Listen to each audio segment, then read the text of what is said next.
હાલ રાજકોટથી એક દુઃખદ સમાચાર સામે આવી રહ્યા છે।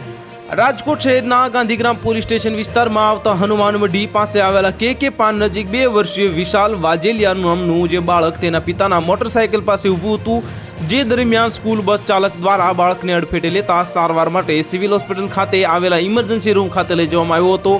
જો કે જ્યાં ફરજ પરના તબીબે બાળકને મરણ ગયેલ જાહેર કરેલ છે, જેથી બાળકના પરિવારમાં હાલ શોકનો માહોલ છવાઈ ગયો છે અને પરિવારના પગ નીચેથી જાણે જમીન સરકી ગઈ હોય તેવી સ્થિતિ સર્જાઈ છે। બાળકનું મૃત્યુ થતાં બનાવ સંદર્ભે રાજકોટ શહેરની સિવિલ હોસ્પિટલ પોલીસ ચોકી દ્વારા ગાંધીગ્રામ પોલીસને જાણ કરવામાં આવી હતી અને ગાંધીગ્રામ પોલીસ દ્વારા ઘટના સ્થળે પહોંચીને જરૂરી પંચનામાની કાર્યવાહી કરવામાં આવી હતી, તેમજ બાળકની લાશને પીએમ અર્થે ખસેડી અને પીએમની જે કાર્યવાહી પૂર્ણ કરી બાળકની લાશને તેના પરિવારજનોને સોંપવામાં આવી હતી।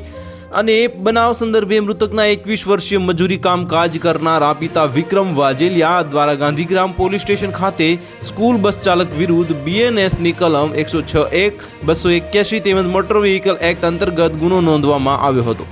ગાંધીગ્રામ પોલીસને આપેલી ફરિયાદમાં વિક્રમ વાજેલિયા દ્વારા જણાવવામાં આવ્યું છે કે બુધવારના રોજ તે સાંજના સમયે પોતાની દુકાને ફાંકી લેવા માટે ગયો હતો અને ત્યારે તેનો દીકરો પોતાના મોટરસાયકલ પાસે ઊભો હતો। તે દરમિયાન એરપોર્ટ ફાટકથી હનુમાનમઢી ચોક તરફ આવતી સ્કૂલ બસ ચાલક દ્વારા મારા દીકરાને અડફેટે લેવામાં આવતા તેને ગંભીર ઈજા પહોંચી હતી। તો હાલ માટે આટલું જ, મળીશું નવી અપડેટ સાથે। જો તમને અમારા વિડીયો પસંદ આવતા હોય તો વિડીયોને લાઇક કરી દેજો, ચેનલને સબસ્ક્રાઇબ કરી બાજુમાં આવેલા બેલ આઇકનને દબાવી દો, જેથી તમને આવા સમાચારની અપડેટ મળતી રહે।